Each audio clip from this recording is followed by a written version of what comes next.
Dia desses, eu estava meditando na vida e meditando em como é difícil servir a Deus. Servir a Deus não é para qualquer um. Servir a Deus é uma aventura. É uma aventura onde a cada dia você precisa vencer 1 milhão de obstáculos.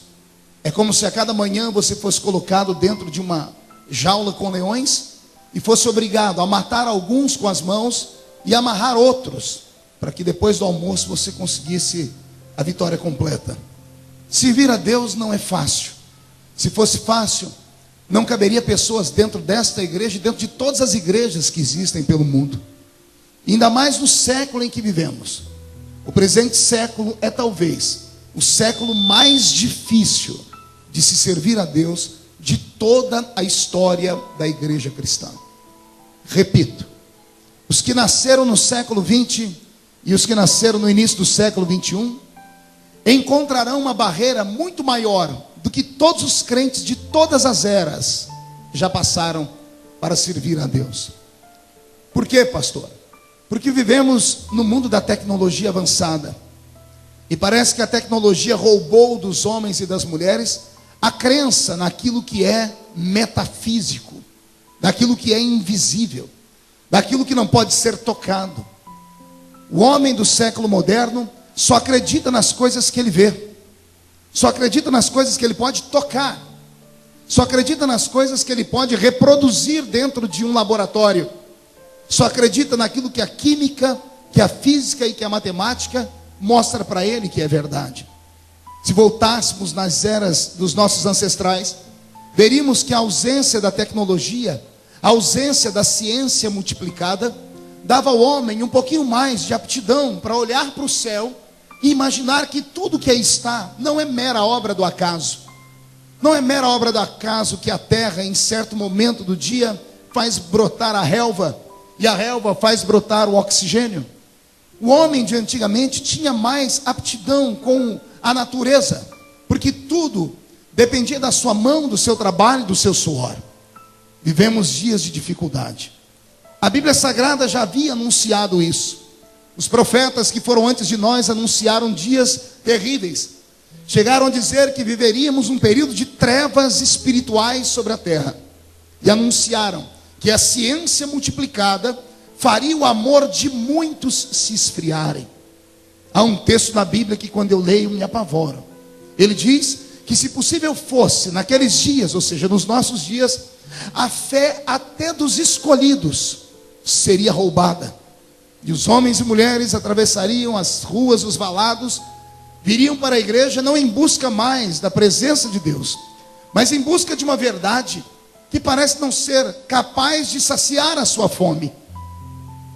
E eu tenho me preocupado extremamente com isso. Tenho participado de cultos, não um, nem dois, mas milhares de cultos desde que entreguei a minha vida a Cristo. E parece que de alguns anos para cá, o evangelho foi vilipendiado, foi barateado, fora transformado em algo que quase não tem valor. Parece que olhamos para Jesus e não enxergamos mais nele, aquele que fez um sacrifício na cruz.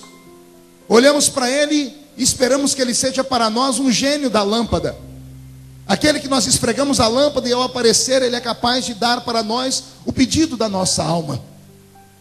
Somos capazes de fazer campanhas e mais campanhas em prol de um emprego. Somos capazes de fazer campanhas e campanhas para que o nosso nome saia do SPC. Somos capazes de subir um monte para orar, mas em busca de coisas que nos dê uma vida melhor aqui nesta terra. Em compensação, somos incapazes de num domingo como esse, nos prepararmos para vir à casa de Deus, quiçá por 30 minutos antes de sairmos de casa. Não temos força para desligar a televisão. Não temos força para deixar de ignorar os problemas triviais que roubam de nós a nossa fé. Fazemos questão de brigar com a mãe, fazemos questão de brigar com o pai. Fazemos questão de ter um espírito crítico, de chegarmos na igreja já cheio de ressalvas e colocados dentro de uma redoma, dizendo, dependendo do que ele falar eu aceito, dependendo do que ela falar eu não aceito. Alguns, ao atravessarem a cidade e passarem pela igreja, pensam que estão em um cinema, porque no cinema você pode escolher o filme que você quer ver. Alguns pensam que vão a um teatro e querem que todos os dias o ator, ou seja, o pregador ou o cantor, dê um show e não um culto. E talvez seja por isso que a maioria dos crentes já não tem mais desejo de estar em uma igreja. Quem dera nesta noite Deus mudasse a nossa mente. Quem dera nessa noite o Espírito Santo nos revelasse que nós não estamos aqui para assistir um culto. Nós estamos aqui para prestar um culto. E nós não estamos aqui para escolher aquilo que nós queremos. Nós não podemos aqui ouvir o que nós queremos ouvir, mas nós devemos esperar que Deus fale aquilo que nós precisamos ouvir. E quem dera hoje, todos nós fizéssemos um novo pacto, uma nova aliança, e levantássemos os nossos altares. Se levantássemos os nossos altares e colocássemos sobre ele um sacrifício vivo, de oração, de jejum, haveria muito mais facilidade de Deus falar conosco, do que termos que ficar aqui observando e apenas esperando que em certo momento o anjo desça para mover as águas, e só um ou dois que tem a sorte de ser jogado nela e ser curado. Nesta noite o meu sonho é que Deus transforme esta igreja num grande rio. E eu quero te dizer uma coisa: as águas já estão se movendo. Não será um nem dois que serão tocados, mas todos nós podemos ser tocados nessa noite. Por isso eu te peço, abra o seu coração e não retenha nenhum tipo de adoração. Coloque para fora hoje todos os seus anseios, as suas necessidades, mas não com palavrões, mas com gritos de glória a Deus, de aleluia. Busque o Espírito Santo nesta noite. Não se dê por vencido. Não olhe para os ponteiros do relógio. Não olhe para nada. Esqueça os programas que você tem depois do culto. Neste momento, saia da terra e entre dentro do céu comigo, porque Jesus Cristo está voltando. Quem acredita que Jesus está voltando, dê um glória a Deus, por favor. Vou pedir para que o pastor Roberto mude a música para mim. Deus hoje me fez, além de ser um sacerdote religioso, Ele me fez ser um sacerdote da política. Eu entendo que a minha estadia na política brasileira não é algo normal, como nunca nada na minha vida foi normal. Desde criança, aqui nessa cidade, sempre fui uma criança diferente, marcada por Deus, escolhido pelo Senhor. E mal sabia eu onde Deus me levaria, e não tenho noção onde Ele ainda quer me levar. Mas eu sei que todos os lugares onde a planta do meu pé pisa, algo acontece. Acaba virando um reboliço no reino espiritual. E eu não falo isso para me vangloriar, porque se você soubesse o peso que é carregar sobre os ombros uma geração inteira, e saber que pessoas dependem daquilo que você fala, daquilo que você faz, para poderem se nortear, é muito difícil. Mas uma vez dentro da política, por alguns meses, e isso aconteceu há 5, 6 meses atrás, eu cheguei a reunir o meu gabinete e disse para eles: eu vou abandonar a política. Chamei o meu mestre da política, que é o Dr. Bauer, os que trabalham comigo, o pastor Roberto, que me assessora em Brasília direto, o Wagner. Eu disse para eles: eu não sei o que estou fazendo na política, porque é tudo tão difícil, é tudo tão lento. O parlamento devia se chamar parlamento lento, porque tudo é lento. Tudo lá é difícil. São 513 homens na casa menor, 81 na casa maior, que é o Senado. E ali são cerca de 600 cabeças que pensam o futuro do Brasil, pelo menos deveriam pensar. Mas na verdade somente 30 ou 40 fazem alguma coisa de fato, porque tem estrutura, tem know-how, tem dinheiro, tem conhecimento. E o restante vai agarrado àqueles que ali estão. É moroso o processo, é difícil. E ainda mais eu que sou imperativo, cheguei a comentar com a minha equipe: se Deus não revelar o que eu vim fazer aqui por esses dias, eu vou abandonar a política. Cheguei a vir à igreja e pedir oração. Falei com a pastora Roseli, com o pastor Valdeci, saindo ali para aquela porta. Eu disse: se Deus não falar comigo por esses dias, eu abandono tudo isso. E de repente, da noite para o dia, Deus me coloca no olho de um furacão. Eu dormi, imagine você dormindo em uma praia, na beira da praia, tomando uma água de coco, um chapéu sombreiro sobre você, em paz. E você adormece. De repente você abre os olhos e acorda, você não está mais na praia, está dentro de um barco, no meio de uma tempestade, numa madrugada, sem remo, sem bússola. Foi isso que aconteceu comigo. E depois de 4 ou 5 meses, eu começo a entender todo o processo de Deus. Deus me colocou num lugar para enxergar algo que a igreja já não está mais enxergando. De que estamos só de passagem aqui. Que que mais um pouquinho de tempo, e o que há de vir virá, e não tardará. Eu preguei no mundo todo, ou boa parte dele. Nunca me ative para as coisas que nos cercam, porque a vida humana ela é regrada e ela é regida pela política.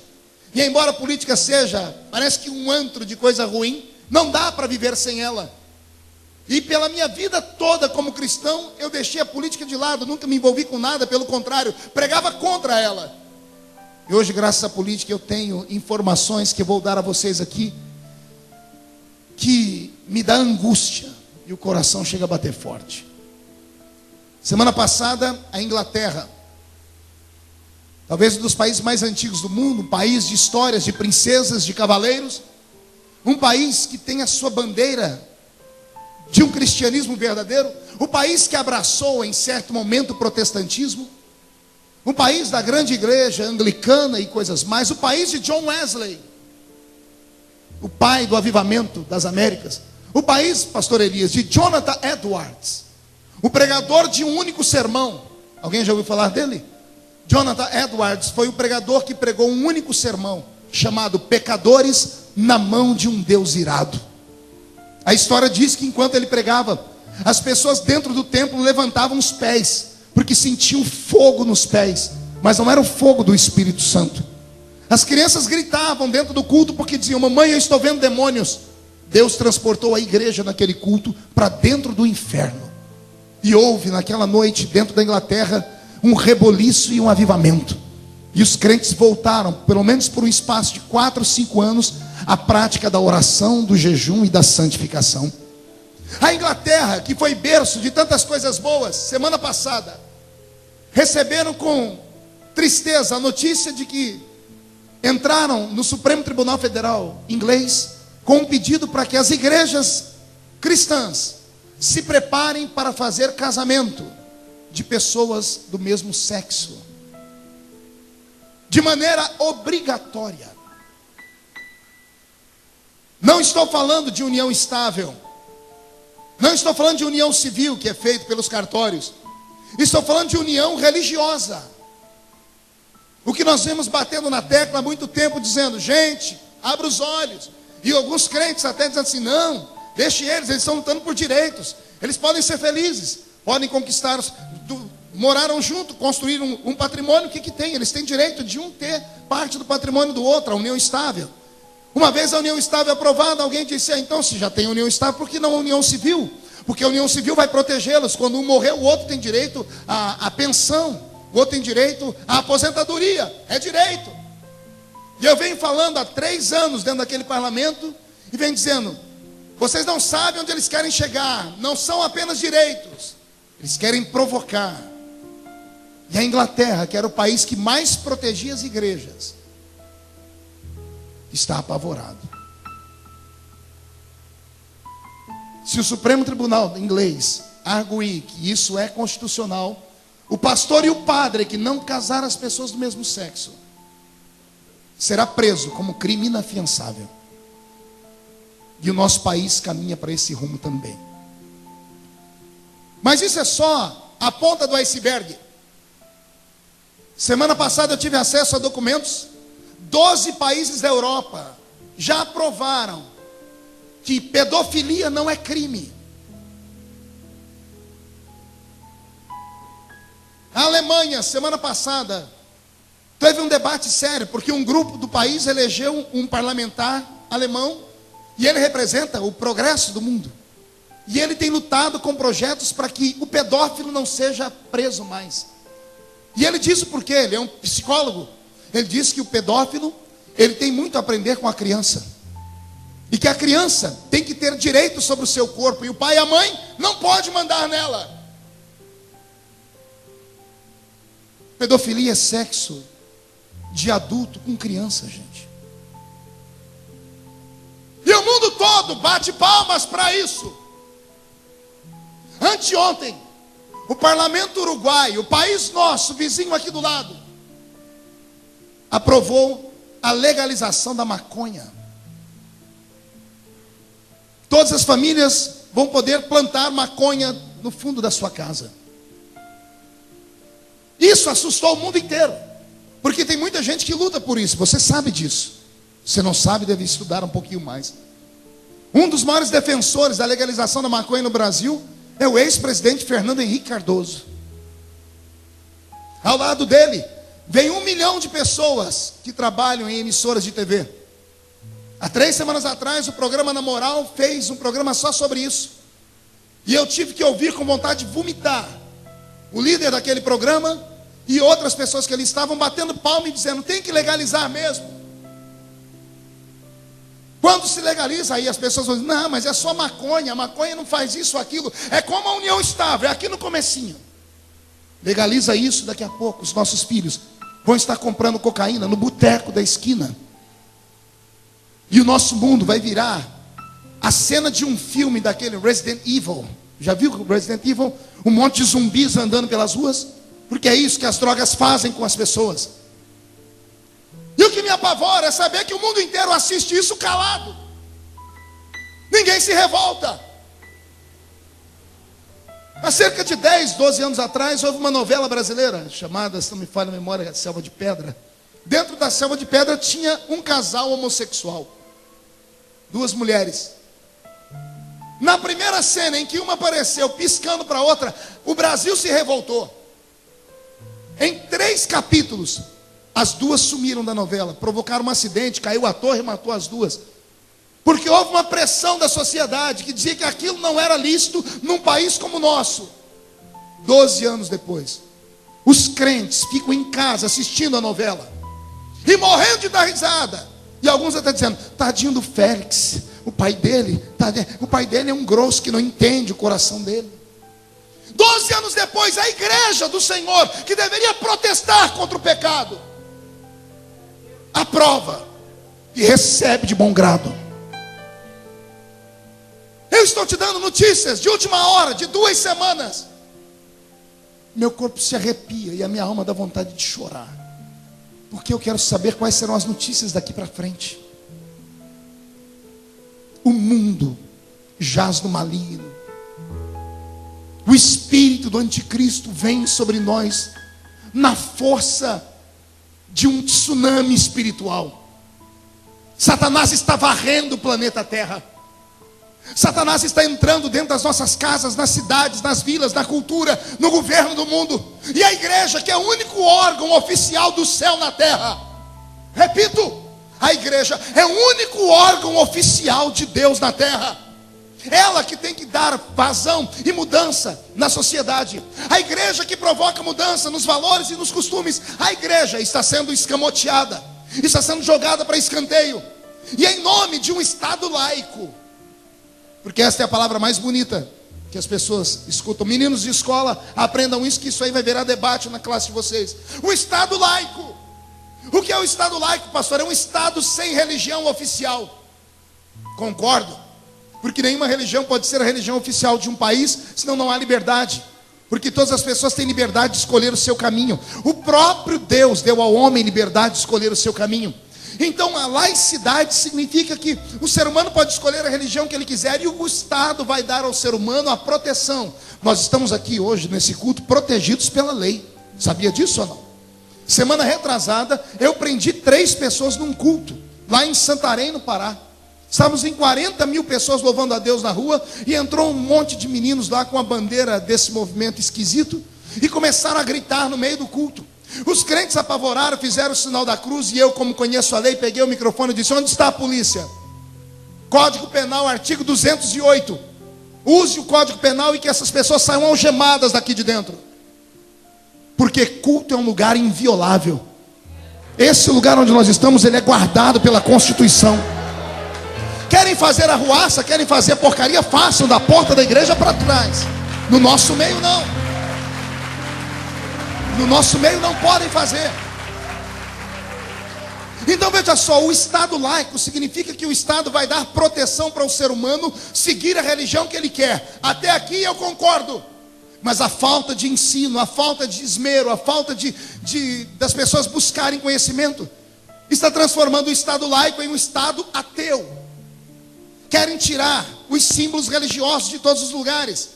Semana retrasada, na marcha do Papa, Lá no Rio de Janeiro, houve paralelamente a Marcha das Vadias, que, com todo respeito às mulheres de bem, não precisa nem ser mulher cristã, mas todas as mulheres de bem, acredito que não se sentem representadas por vadias, porque as mulheres vadias no meio da rua, seminuas, pegaram imagens do símbolo católico e quebraram no meio da rua. Agora, não sei se você se lembra, há 3, 4, 5, 6 anos atrás, não sei quanto tempo, houve um pastor que pegou uma imagem e ele não chutou, ele apontou a imagem com o pé. Quem lembra disso? Bispo Von Elde, 12 anos atrás, da Igreja Universal. Ele não chutou, ele apontou a imagem com o pé. O mundo caiu em cima da nossa cabeça. Teve igrejas que foram queimadas, depedradas. Todo mundo se revoltou. 12 anos depois, é como se nada tivesse acontecido. Há um espírito de medo no meio das famílias. Há um espírito que está nos fazendo andar de cabeça baixa, aceitar tudo, como se tudo fosse normal. E isso não é normal. Eu só posso dizer uma coisa: Jesus está voltando. E se Ele está voltando, a minha pergunta é: como é que Ele vai encontrar a sua família? O que é que vai acontecer com a sua família dentro de alguns dias? O Congresso Nacional Brasileiro aprovou uma lei que em 2016 todos os nossos filhos vão poder começar a frequentar a escola com 4 aninhos de idade. A maioria das mulheres, as mães, vão bater palma, vão dar glória a Deus, vão dizer: estou livre do fardo. Meus filhos vão para a escola. Pastor, isso é coisa de primeiro mundo. Imagine, a criança vai poder saber mais coisa, vai poder aprender, vai poder passar mais tempo bem cuidada. Será que é essa a intenção? O governo que aí está é um governo socialista. O governo que aí está é um governo de esquerda. É um governo que faz de tudo para desestruturar o ser humano. É um governo que destrói a família. Leia a base desse governo. Entre na internet, use a internet para uma coisa boa, seja curioso. Entre no site do partido que governa o país e leia lá quais são as doutrinas deles. E você vai ver lá que uma das bandeiras principais é o aborto, a outra é a descriminalização das drogas, a outra é desarmar a população. Pergunte aos policiais, nós temos uma aqui no púlpito, como hoje existe uma luta para que os policiais percam todos os seus instrumentos, suas armas, querem arrancar, querem desarmar a população brasileira. Os criminosos têm mais valor do que um policial. Está tudo invertido nesse nosso país. Ora, ser hétero nessa sociedade é uma vergonha. Porque ser homossexual é a melhor opção, é a moda. A televisão aplaude. Pegue a novela da Globo. Quando colocam lá um gay, não, agora estão colocando evangélicos também, pastor. Veja a cara do crente que está na televisão. Tem cara de maluco. Se veste como se fosse um Zé Mané. Tudo que vão falar com ele tem tom preconceituoso. Mas quando é um homossexual, ele é querido. Ele é bonito, é inteligente, é sagaz. Será que só eu percebo que é uma trama do diabo para desestruturar a nossa casa? Ah, se eu pudesse voltar no tempo, eu ia colocar a lei que os meus pais colocaram para mim e eu lutei contra eles, para a gente não assistir televisão. Começo a entender aqueles velhos e velhas de cabelos brancos, que a quem eu chamei de retrógrados, de gente maluca, da idade da pedra, começo a entender por que eles se policiavam e se santificavam tanto. No afã de querer acompanhar o mundo moderno, destruímos as nossas famílias. A maioria dos meninos e meninas da nossa igreja tem mais facilidade de ouvir músicas do mundo do que ouvir louvores. Pegue o telefone da sua filha ou do seu filho, os iPads e tudo deles, o que você puder, e veja as músicas que eles escutam. Está tudo mudado. Tentamos fazer isso para os nossos filhos não serem jogados para escanteio, mas eles não conseguiram separar o joio do trigo. Ao invés de ouvir, porque nem toda música é ruim, nem toda música é maligna, nem toda música vem do demônio. Mas os nossos filhos não têm a habilidade de separar o que é bom do que é ruim. Estamos destruindo a nossa casa. Nossos crentes têm vergonha de andar com a Bíblia. Quando se vê reunido 2 ou 3 crentes, pode chegar e ficar ali como uma mosca branca. Você não vai ver ninguém contando bênção. É só murmuração. É só falando mal de alguém. Eu não sei onde nós vamos chegar, senhoras e senhores. E a culpa disso é minha. É nossa, porque nós somos os pastores. Nós somos os líderes. Nós guiamos o povo. E eu estou com medo.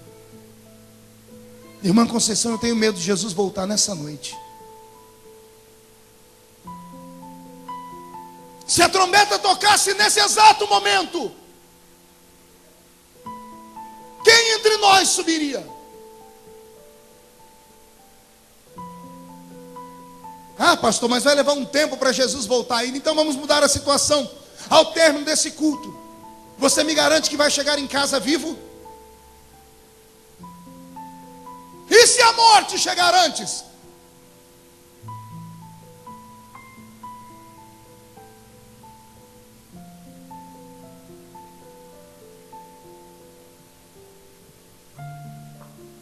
Reflita. Isso aqui não é um lugar de brincadeira. Nossos crentes vão à igreja quando dá na cabeça deles. Ah, hoje eu vou, amanhã eu não vou. Hoje eu puxei a orelha de um amigo muito próximo. Falei para ele, por que você não foi na igreja domingo? Ele sorriu, eu não fui. Por que não? Não tem explicação. A atração da televisão é melhor do que o culto. E nisso o problema é nosso. Aqui agora vira para nós. A ovelha só sai do pasto quando não tem comida. E quando não tem água. Estamos dando água suja para o povo? Estamos dando uma comida que não tem efeito, que não tem sabor? Precisamos rever isso agora. E deixa eu te dar uma palavra.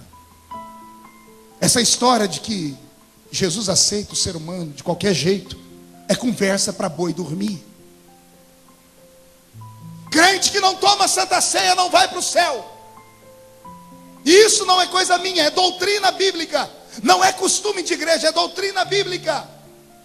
Quem não participa do corpo e do sangue não tem parte comigo.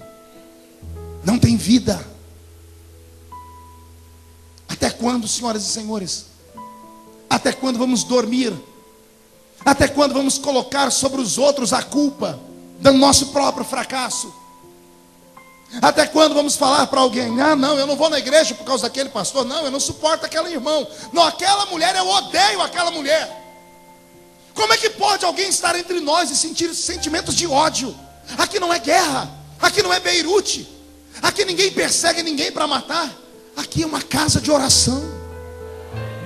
Eu vou repetir, aqui é uma casa de oração. A gente vem se arrastando pelas ruas no intuito de, ao entrar aqui dentro, receber uma descarga de autoridade, para recarregar a nossa bateria, para sair lá fora e encarar o diabo de novo. Aqui não é um ringue de MMA, aqui não é vale tudo, aqui não vale tudo, aqui só vale a glória, a graça, a unção, a presença, a experiência.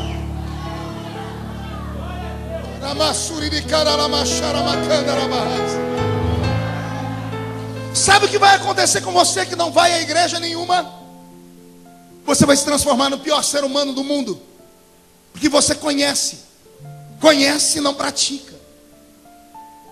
O diabo vai fazer a sua mente endurecer. Os seus ouvidos vão criar comichões. E daqui a pouco para você tudo será da base do relativismo. Porque essa é a doutrina do mundo moderno. Depende, pastor, depende do ponto de vista que você vê. Não depende de ponto de vista, porcaria nenhuma. Depende de entrega. Depende de paixão. Depende de vida, de experiência.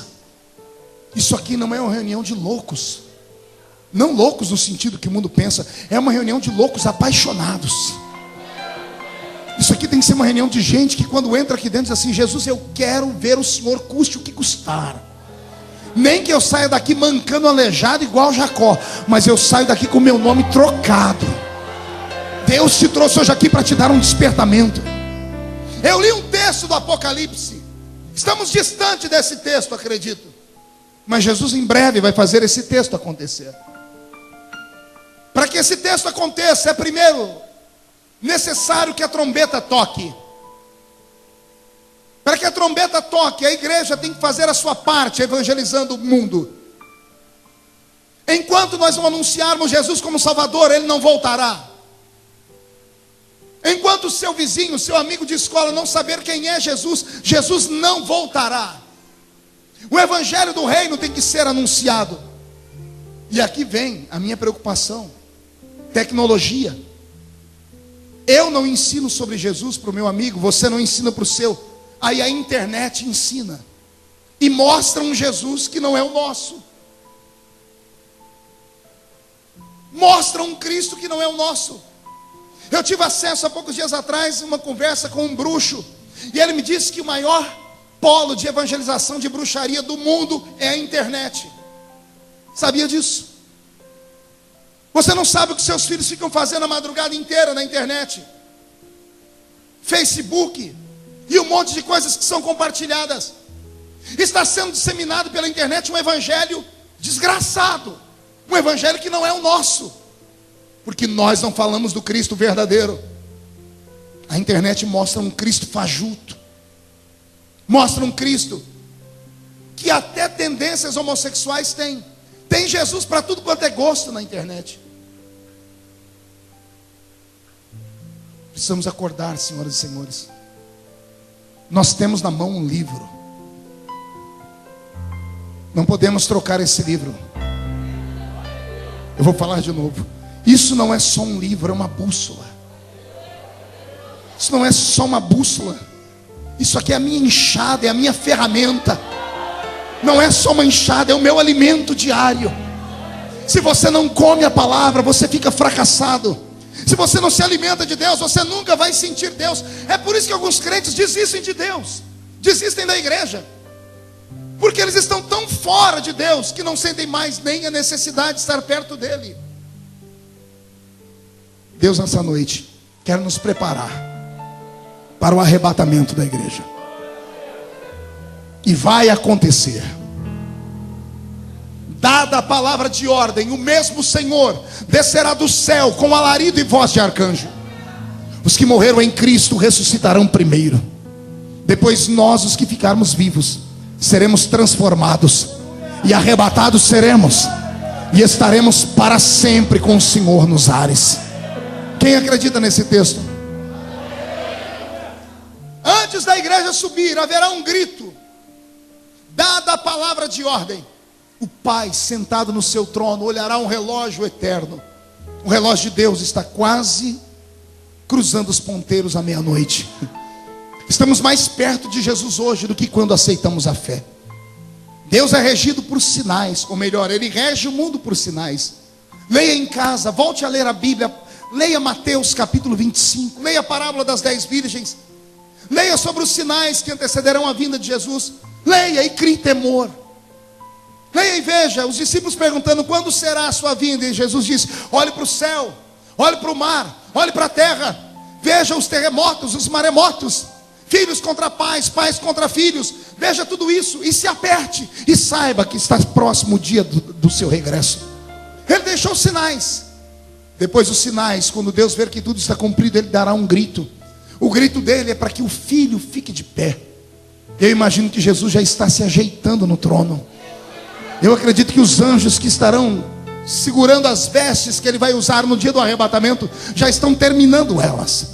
Quando o pai olhar para o filho e dar a palavra de ordem, a Bíblia Sagrada diz: e dada a palavra de ordem, o mesmo Senhor descerá do céu com alarido. Diga comigo: alarido. Não ouvi alarido. Pergunte a mim o que é um alarido, pastor. O alarido é um grito. É um grito que toda a humanidade deveria ouvir, mas não vai ouvir. Apenas se ouvirá esse grito lá no Oriente Médio. Somente entre os descendentes de Abraão. Só os judeus ouvirão esse grito. Porque a forma deles saberem que o Messias que eles mataram era o verdadeiro Messias.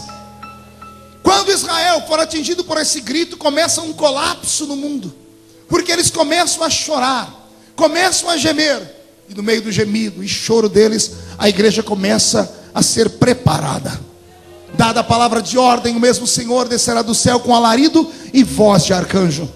O arcanjo dará um grito no céu, dizendo: já estou preparado. Levantará uma trombeta brilhante, uma trombeta que está sendo polida todos os dias. Eu não sei qual será a nota musical daquela trombeta, mas eu sei que será bela, pastor Evandro. Será linda, será uma melodia como nunca antes foi ouvido, melhor do que todas as sinfonias de Bach, melhor do que todas as sinfonias de Mozart, melhor do que todas as músicas que você jamais ouviu. Todavia, só poderá ouvir o toque dessa trombeta quem tiver o seu ouvido afinado no diapasão do Espírito Santo. Dada a palavra de ordem, o mesmo Senhor descerá do céu com alarido e voz de arcanjo. Então, quando o arcanjo tocar a trombeta, é o fim. Ao toque da trombeta, não me importa onde você estiver, se fordes um dos escolhidos, se a sua alma estiver pura, se o seu coração estiver livre, se a sua mente não lhe acusar, se você estiver em pureza de alma e santidade, se não tiver que se acertar com nenhum irmão no altar, se não carregar dentro de você sentimentos estranhos, você ouvirá o toque da trombeta. Estarão dois juntos no campo, um será tomado e o outro será deixado. Estarão dois juntos em um moinho, um será tomado e o outro será deixado. A Bíblia diz algo que apavora: estarão dois deitados em uma cama, um será tomado e outro será deixado. Esses três textos que Jesus explica, ou essas três histórias no texto que Jesus explica, não é sem sentido. Ele está falando: estarão dois juntos em um moinho, trabalhando. Estarão dois juntos no campo, trabalhando. O trabalho do campo é pela manhã, o trabalho do moinho é no finalzinho da tarde. E aí ele diz: estarão dois juntos deitados em uma cama, no final da noite. Ele está dizendo: fiquem atentos, pode acontecer a qualquer momento. Pode ser de manhã, pode ser de tarde, pode ser à noite.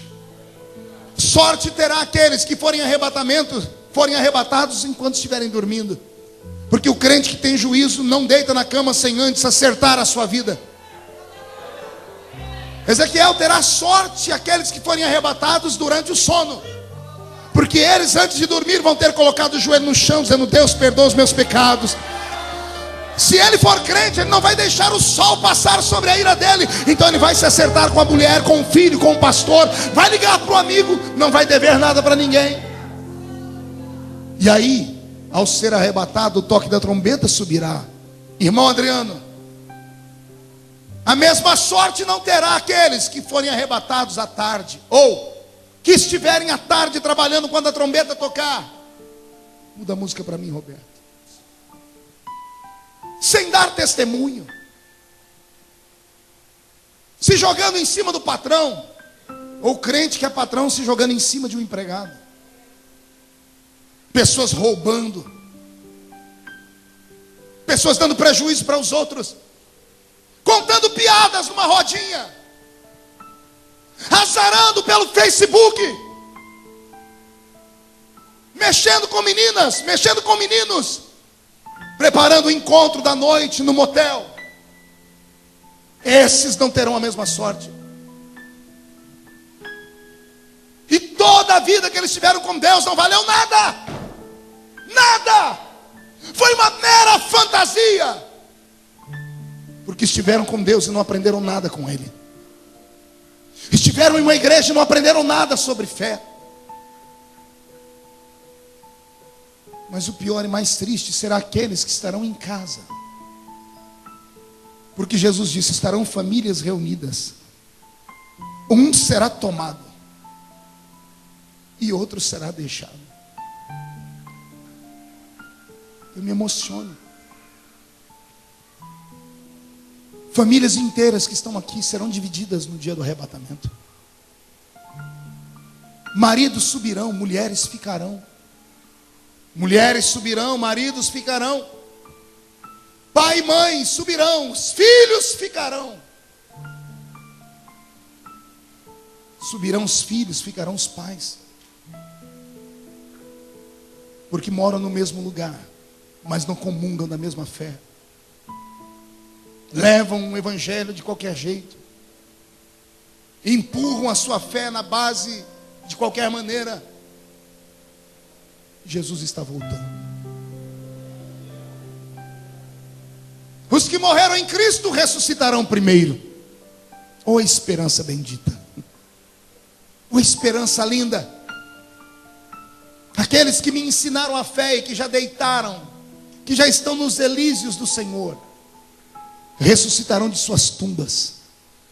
O mar será obrigado a devolvê-los, aqueles que morreram lá. A chama das inquisições será obrigada a devolver os crentes que foram queimados. As arenas do Coliseu Romano serão obrigados, no meio da areia, a devolver os seus mortos. Porque o crente não será esquecido. Os que morreram em Cristo ressuscitarão primeiro. Agora respire fundo. E depois nós, os que ficarmos vivos, seremos transformados.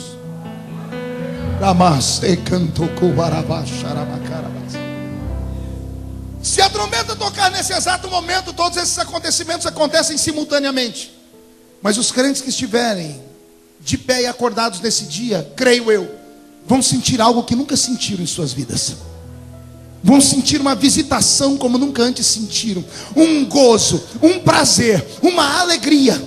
Algo que vai deixar a sua alma tão leve. E quando você olhar para alguém e abrir a boca para falar, não vai dar tempo. Subiremos cantando um novo cântico. Os crentes que nunca falaram em línguas, fique tranquilo, naquele dia você vai falar. Subiremos falando um novo cântico, o cântico dos anjos. Quando olharmos para o céu, veremos o Senhor lá de braços abertos nos esperando. Seremos levados para um ambiente diferente. Milhares, crentes vindo de todas as partes, de todas as eras, homens, mulheres, jovens e crianças. Subiremos ao lado de Abraão, Isaac e Jacó. Veremos Lázaro. Estaremos ao lado de um cego Bartimeu. Conheceremos Esther. Andaremos ao lado de Mardoqueu. Veremos o profeta Natã. Ouviremos o rei Davi. Estaremos todos subindo em miríades e miríades de santos. Seremos arrancados desse mundo que nos odeia. Seremos arrancados desse mundo que não nos quer bem. Seremos arrancados dessa cidade. E aqueles que foram na minha casa protestar, vão ler pelo jornal, ou vão ouvir pela URC, ou pela Rádio Gazeta. Ontem aconteceu algo estranho em Orlândia. Todas as igrejas cristãs, evangélicas, estão em desespero.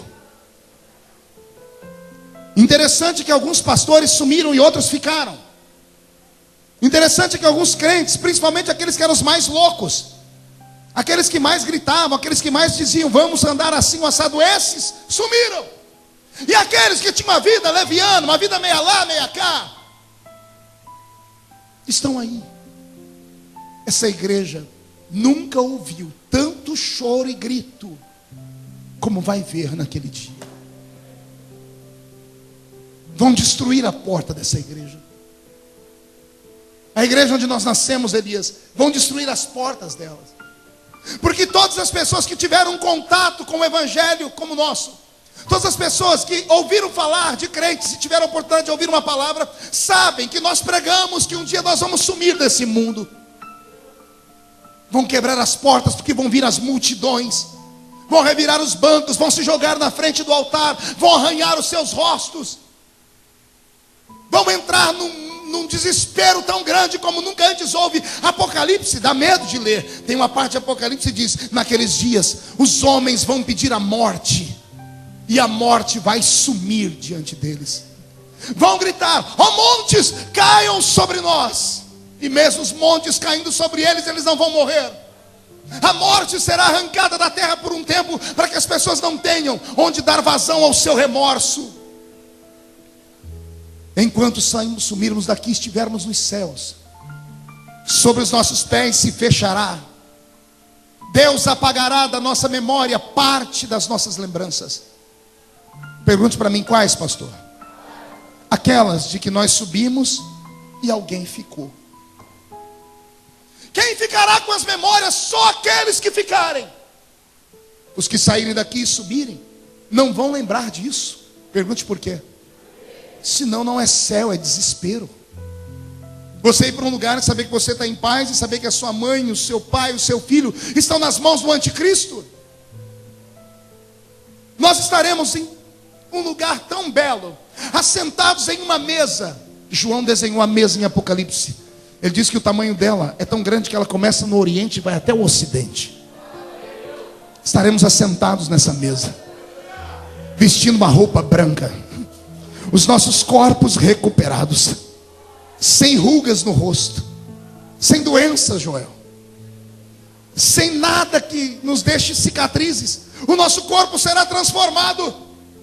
Sentaremos nessa mesa e passaremos um tempo olhando uns para os outros, sorrindo, alegres, dizendo uns aos outros: valeu a pena, valeu a luta, a perseguição, o sofrimento, valeu a pena. Na cabeceira da mesa se levantará o nosso mestre, dará um discurso, porque é o nosso casamento, e então participaremos das bodas do Cordeiro. A exemplo dos judeus, que uma festa de casamento dura 7 dias, a festa do nosso casamento com Cristo durará 7 anos. Não ouvi um glória a Deus direito. 7 anos assentados em uma mesa, revendo amigos, batendo papo. Esquecemos dessa terra aqui, só lembramos de coisas boas lá. Comendo e bebendo 7 anos sem parar. Detalhe, sem engordar nem 1 quilinho. Ninguém deu glória a Deus. Você então tá bom, deixa pra lá. Vou falar mesmo assim: ninguém mais vai engordar, ninguém mais vai emagrecer. Comeremos 7 anos. E aí vem a parte mais linda, pergunte qual? O garçom que vai nos servir. Pastor, é os anjos? Não. Serafins? Não. A Bíblia diz que o próprio noivo vai nos servir. Pastor, é por isso que vai demorar 7 anos, porque até servir todo mundo? Não. O nosso noivo tem um dom que nós não temos. Ele é onipresente. Na hora em que ele estiver servindo o meu prato, ele vai estar do outro lado servindo o prato do outro. Estará do outro lado servindo o seu.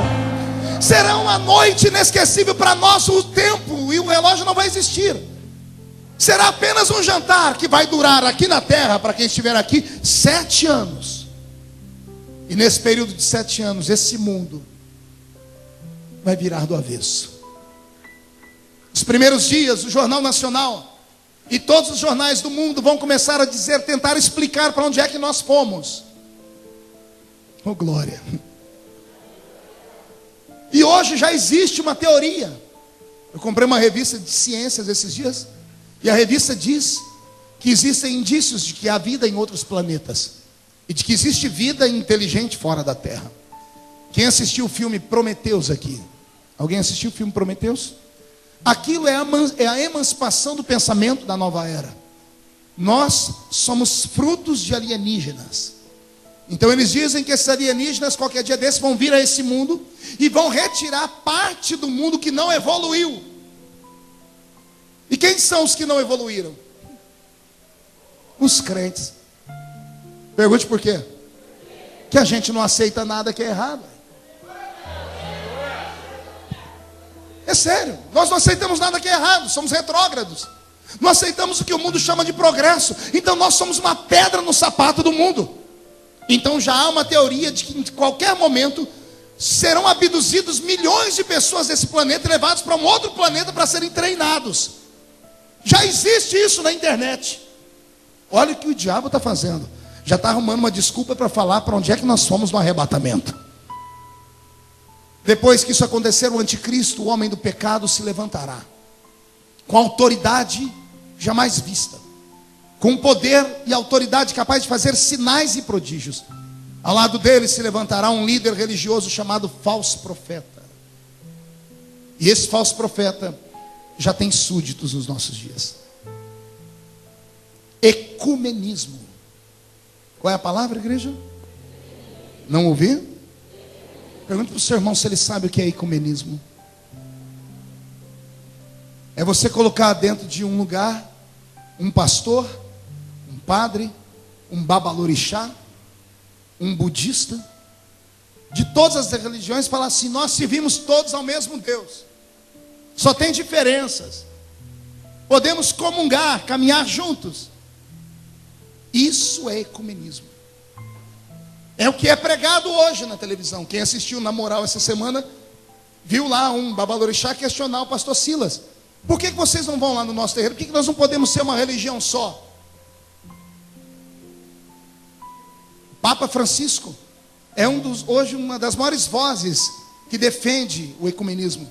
Ainda ontem ele mandou uma carta para um líder muçulmano no Egito, pedindo paz e trégua e dizendo que eles podem conversar, porque afinal de contas, Alá e Jeová e Jesus são o mesmo. O mundo caminha para o encontro da igreja com Jesus. O mundo caminha mostrando para nós sinais. O ecumenismo já está aí. Senhoras e senhores, abramos a nossa mente. Não é tempo de brincar. Jesus está voltando. Os primeiros 3 anos e meio serão de paz. Esse anticristo vai conseguir fazer Israel e os palestinos fazerem as pazes. Esse anticristo vai conseguir uma fórmula que vai matar a fome da sociedade inteira. Ele vai conseguir resolver o problema do efeito estufa. Ele vai conseguir resolver o problema da água.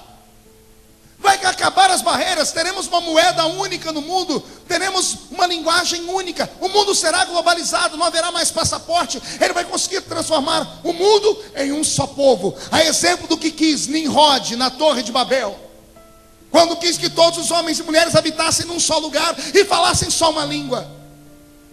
É o espírito do anticristo.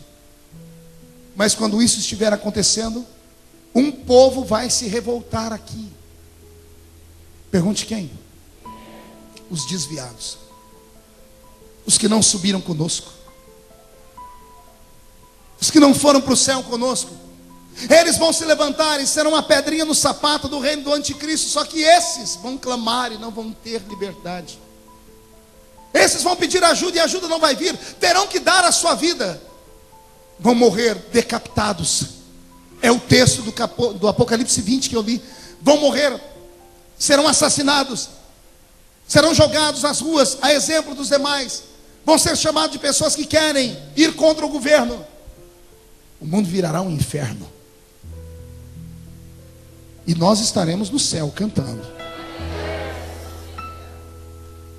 O anticristo baixará uma lei dizendo que todos os homens e mulheres que quiserem comprar e vender vão ter que ter um sinal, ou na mão direita ou na testa.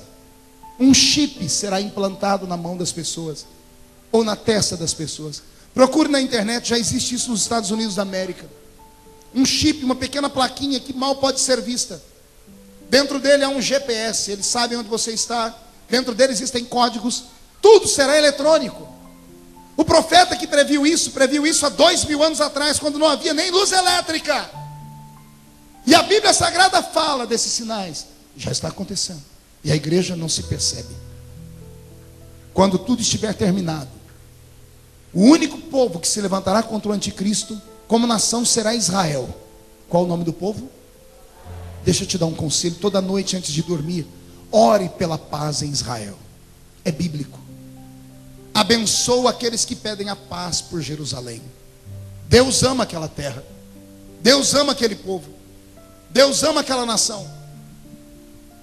E nesses dias eles se levantarão, porque esse anticristo vai querer colocar uma imagem dele dentro do templo que será levantado em Israel. E os judeus não adoram outro Deus, não aceitam imagens, estão curados.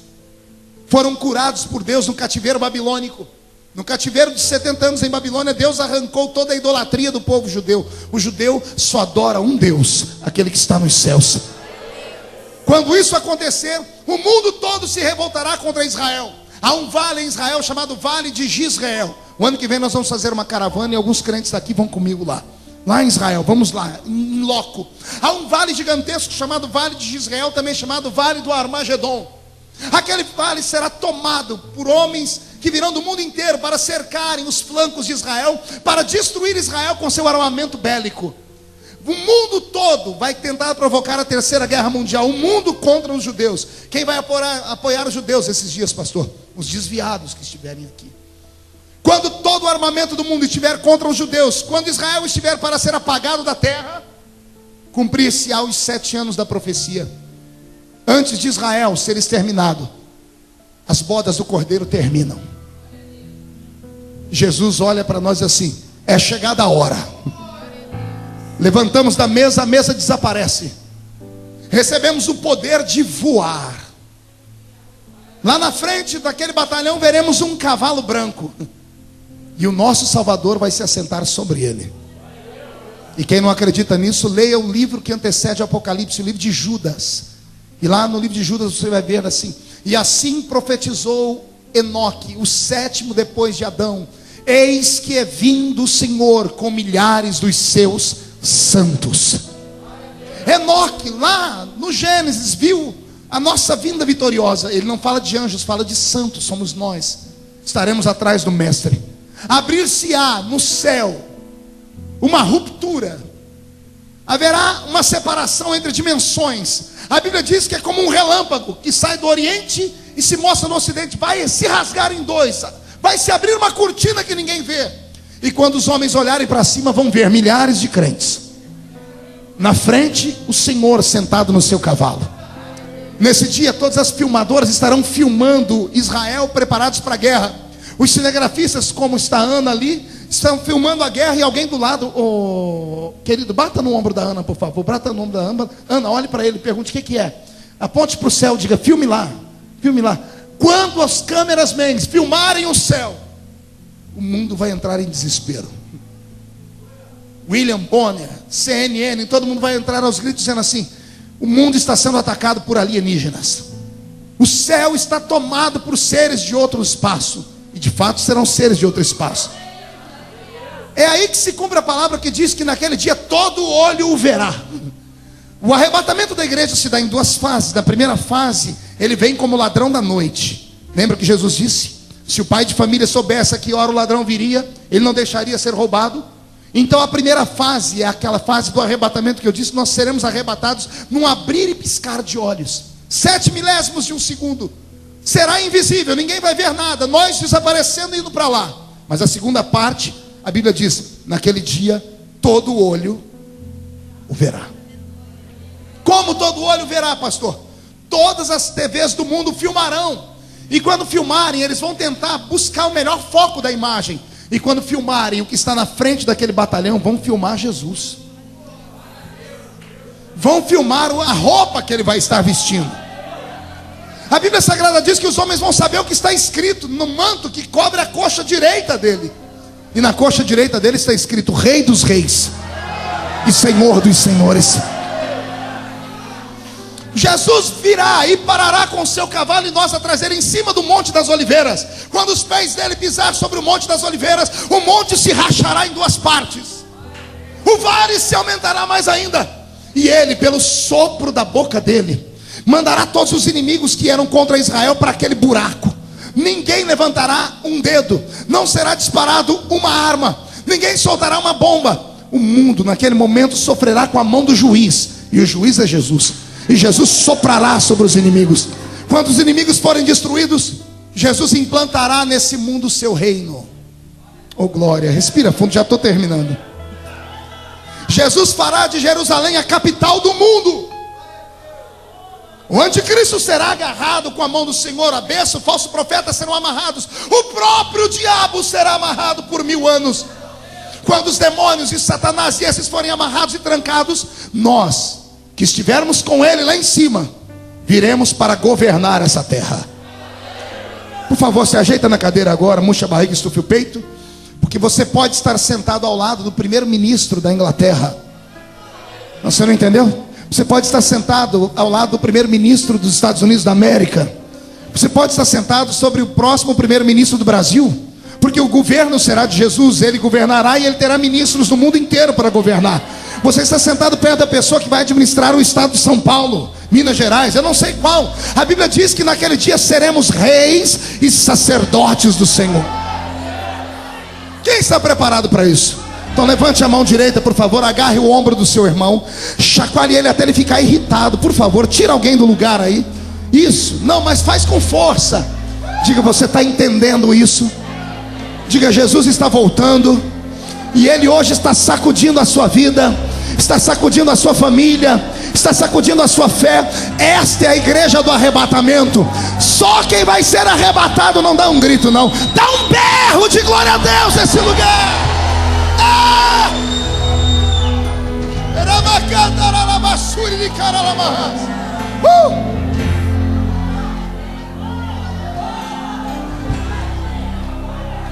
Jesus implantará o seu governo nesse mundo, e nós governaremos o mundo com Ele. Faremos parte da primeira ressurreição. Bem-aventurados que fazem parte da primeira ressurreição. Repita comigo, primeira ressurreição. Mais alto, diga, primeira ressurreição. Pergunte para o seu irmão, sabe por quê? Esses que foram arrebatados terão um corpo igual ao de Jesus. Lembra do corpo de Jesus quando ele saiu da tumba? Ele atravessava a parede, pastor Edivaldo, e comia peixe. Ele estava aqui, sumia da frente das pessoas no caminho de Emaús, lembra, depois da janta?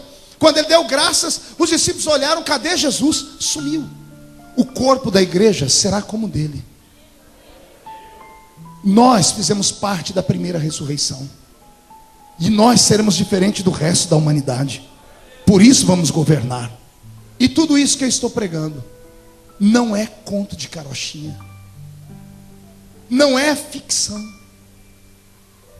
é verdade. O mundo não acredita em mais nada, mas nós precisamos acreditar. Jesus está voltando.